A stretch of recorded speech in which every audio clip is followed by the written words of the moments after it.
매일 성경 본문 순서에 따라서 4월 달부터는 다시 신명기로 돌아갑니다. 그래서 지난번에 우리가 신명기 말씀 같이 나눴을 때 신명기 18장 14절까지 아마 같이 나눴던 걸로 이 순서를 따라서 가면 그렇습니다. 그래서 오늘은 신명기 18장 15절부터 아마 이번 달 쭉 갈 거예요. 그러니까 여러분들 그렇게 하시면 될 것 같아요. 15절 한번 보세요. 15절 보면 내 하나님 여호와께서 너희 가운데 내 형제 중에서 너를 위하여 나와 같은 선지자 하나를 일으키시리니 너희는 그의 말을 들을지니라. 자, 신명기는 제가 우리 교우들에게도 얘기했지만 모세의 유언과도 같은 말씀이라고 그랬어요. 모세가 죽고 나서 이 백성들이 이 가나안 동편에서 서편으로 넘어갔을 때, 요단을 건너서 넘어갔을 때 어떤 삶을 살아가야 할 것인가, 그런 유언과도 같은 말씀이기 때문에 이제 모세가 없어요. 여러분, 모세와 같은 선지자는 참 나기가 힘듭니다. 근데 이 백성들이 어떻게 해요? 모세 없이 이 요단강을 건너가지고 살아가야 됩니다. 가나안 땅에 들어가서. 그러다 보면 위기의 순간이 있을 거란 말입니다. 예? 그럴 때에 하나님께서 이 백성들에게 모세를 통해서 친히 지침을 주세요. 어떤 지침입니까?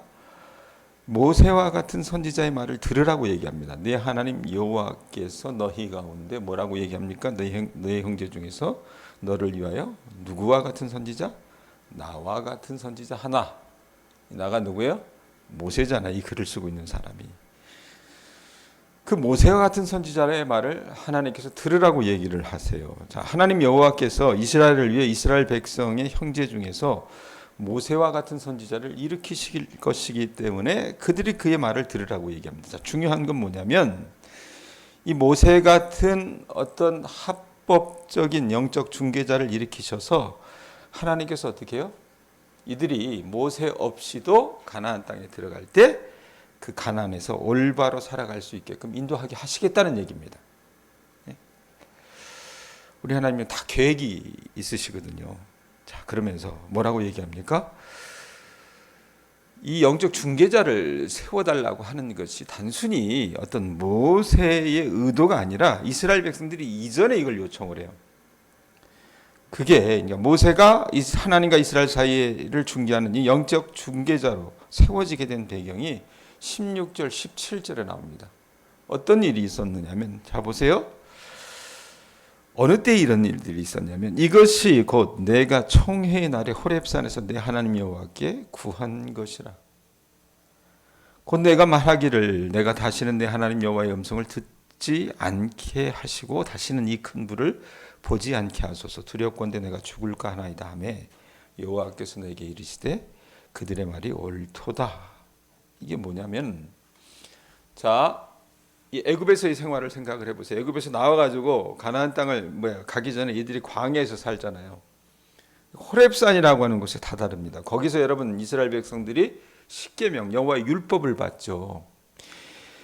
그 호렙산에서 총회의 날에 여호와의 율법을 받을 때 어떤 일이 있었어요? 막 천둥이 치고요. 예? 막 그냥 흑암 가운데 쌓이고 막 이러다 보니까 하나님의 임재가 그들 가운데 막 임하기 시작을 하니까, 영광이라고 하는 여러분 그 히브리 말이 원래 본 뜻이 뭐냐면 누른다라고 하는 뜻이에요.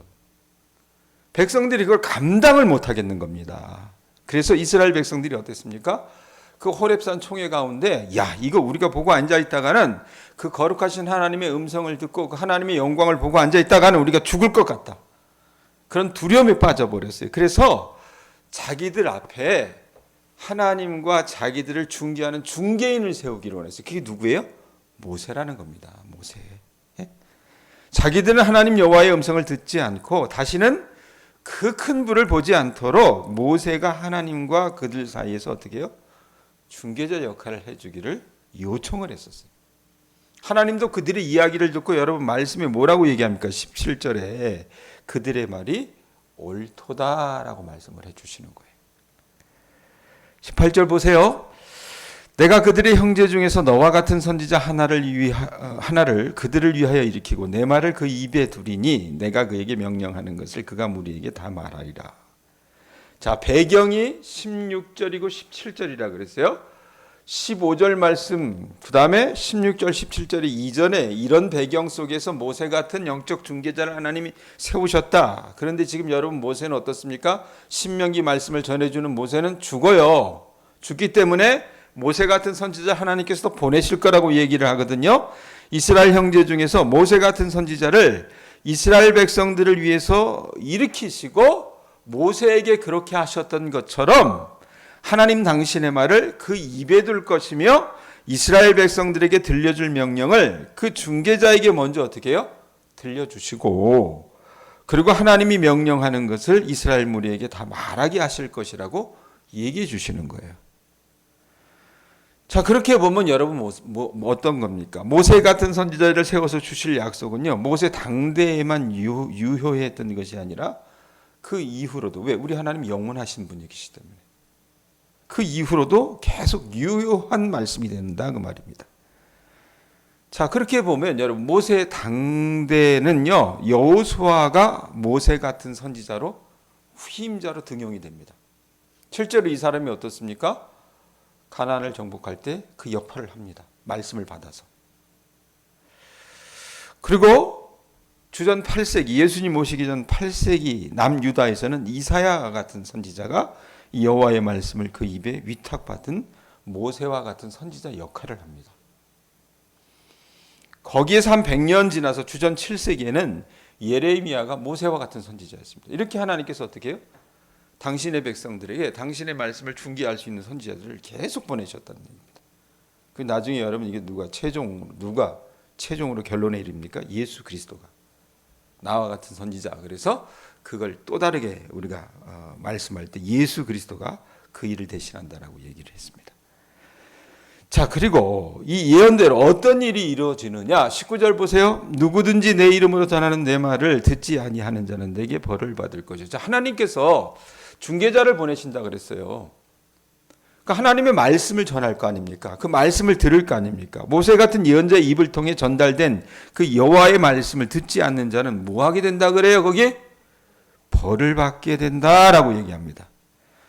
선지자의 입을 통해 전달되고 중개되는 이 여호와의 말씀은요, 임박한 진노와 심판을 피하게 도와주시려는 하나님의 말씀이기 때문에 누군가가 만약에 이 말씀을 어떻게 해요? 거절하고 배척을 한다 그러면 그 사람은 예정된 하나님의 진노를 피할 수 없고 벌을 받게 됩니다. 이건 이스라엘 역사 속에서 다 있어진 일이에요.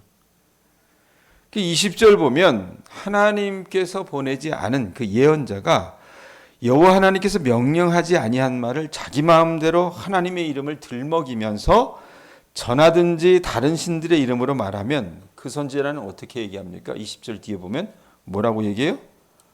반드시 죽이라고 얘기합니다. 죽이라고. 예?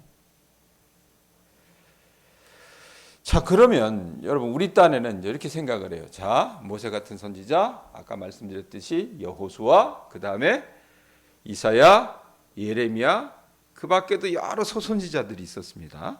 그리고 예수님도 있었어요. 예수님 씨도 여러분 적그리스도 이런 사람들 예수님 이전에도 있었고요. 이런 사람들이 쭉 있는데 어떤 의문이 드냐면 21절에 그 말씀이 나오는데 어떻게 참 선지자와 거짓 선지자를 우리가 구별할 수 있느냐 그 말입니다. 저게 진짜인지 가짜인지 어떻게 구별할 수 있냐 그 말이에요. 그래서 그 기준을 제시하는 게 22절이에요. 22절 한번 보세요. 자, 만일 선지자가 있어 여호와의 이름으로 말한 일에 증언도 없고 성취함도 없으면 이는 여호와께서 말씀하신 것이 아니요 선지자가 제 마음대로 한 말이니 너는 그를 두려워하지 말지니라 라고 얘기합니다. 자, 만일 어떤 선지자가 여호와의 이름으로 말한 일에 증거로 삼을 만한 경험도 없는 겁니다. 야, 이게 맞아. 하나님이 나한테 얘기하셨어. 그러니까 들어야 돼. 듣지 않으면 너 벌받아. 이러는데 어떻게 해요? 증거로 삼을 만한 경험도 없어요. 성취함도 없으면 이것은 그 선지자가 어떻습니까? 자기 식대로 자기 마음대로 한 말이 되기 때문에 청중들은요, 그 사람의 이야기를 듣고 두려워하지 말으라는 얘기입니다.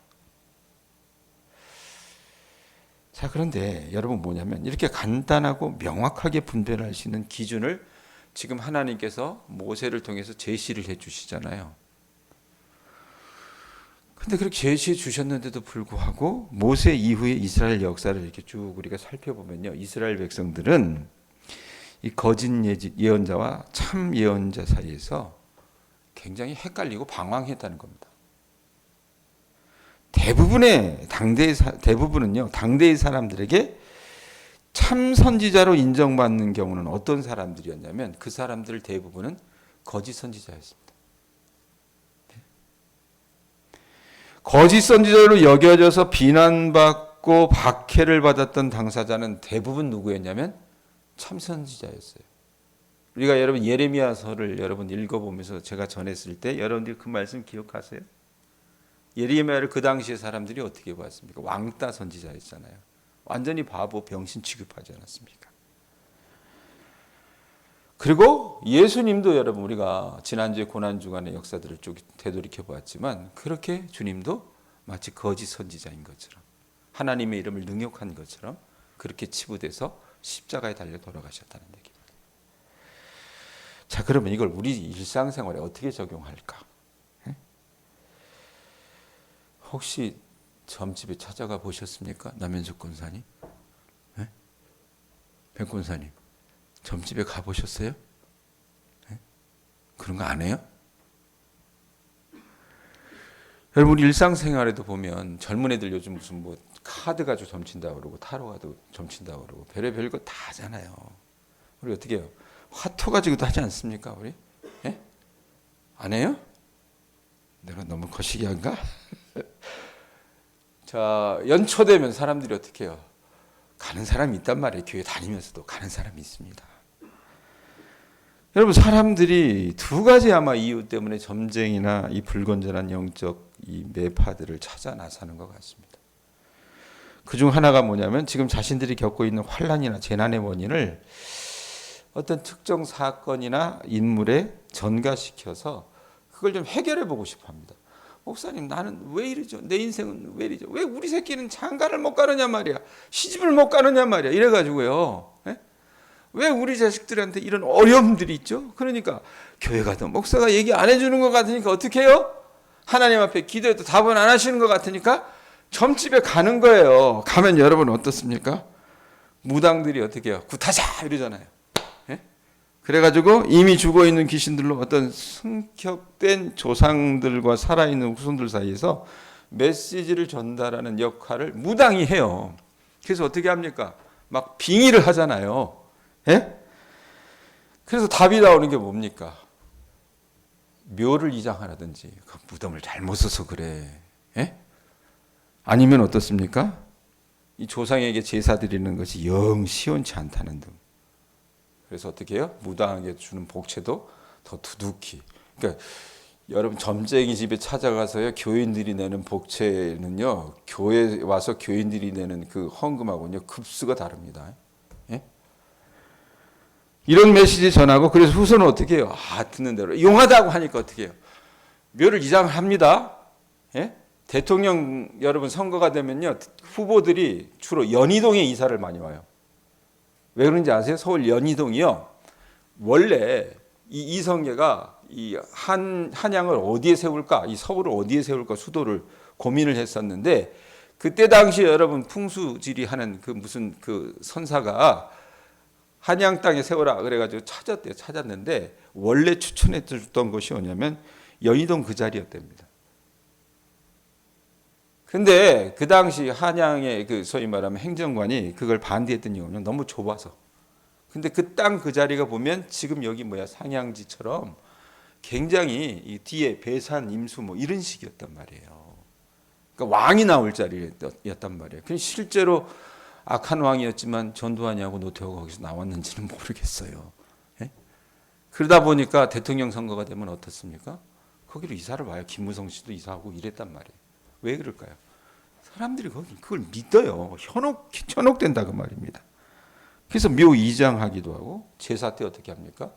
무당한테 돈을 엄청 많이 주기도 하고 뭐 이런 식으로 정성을 더한다 그 말입니다. 왜냐하면 현재의 재난에서 벗어나게 해주는 일을 찾아주는 그 쪽집게 도사의 처방이 자기 인생을 어떻게 해요? 뭔가 이 막혀있는 뭐 이렇게 좀 엉켜있는 실타리를 그냥 풀어줄 수 있을 거라고 생각해요. 실제로 그 사람들이 주는 여러분 해법은 뭡니까? 명확하잖아요. 간단하지 않습니까? 야, 몇 자리 옮겨. 에? 조상들에게 더 뭐야? 아주 잘하란 말이지. 그렇게 보면 어떻게 해요? 우리가 날마다 보는 이 성경 말씀보다는 어떻습니까? 더 구체적입니다. 안 그렇습니까? 그리고 더 가려운 데를 긁어준다 그 말이에요. 자, 오늘 이 말씀 듣고 여러분들도 점집으로 가시기 바랍니다. 예? 자, 그런데 반면 모세 이후에 여러분 하나님이 보내신 예언자들은 어떠했냐 그 말입니다. 하나님께서 여러분 이 예언자들을 보내서 어떤 말씀을 하셨어요? 현재의 고난 똑같이 겪잖아요. 그 고난과 환란을 해결할 수 있는 길은 뭐예요? 여호와 하나님의 길과 법도에서 그들이 이스라엘 백성들이 이탈했기 때문이라고 말씀을 하면서 어떻게 합니까? 회개하고 돌아올 것을 촉구해요. 하나님이 보내셨던 이 모세와 같은 선지자들이 했던 역할이 그거였습니다. 예수님도 그 일들을 하셨습니다. 그래서 예언자들은 뭐라고 얘기합니까? 죽은 자에게 묻지 말고 살아계신 하나님과 밀접하게 동행함으로써 여호와 하나님의 길을 쫓을 것을 말했습니다. 그러기에 모세 이후 지금까지 그 메시지를 듣는 사람들은요, 이 하나님의 말씀이 어떻게 해요? 갑갑한 거예요. 떡다름한 거라 그 말입니다. 지금 내 삶 속에 문제가 생겨서 나는 찾아왔는데 나는 위로받고 싶어서 예배당에 왔는데 그러면 위로나 해줄 것이지. 아니 상처받고 절망하는 나를 어떻게 해요? 책망하고 회개하라고 하다니?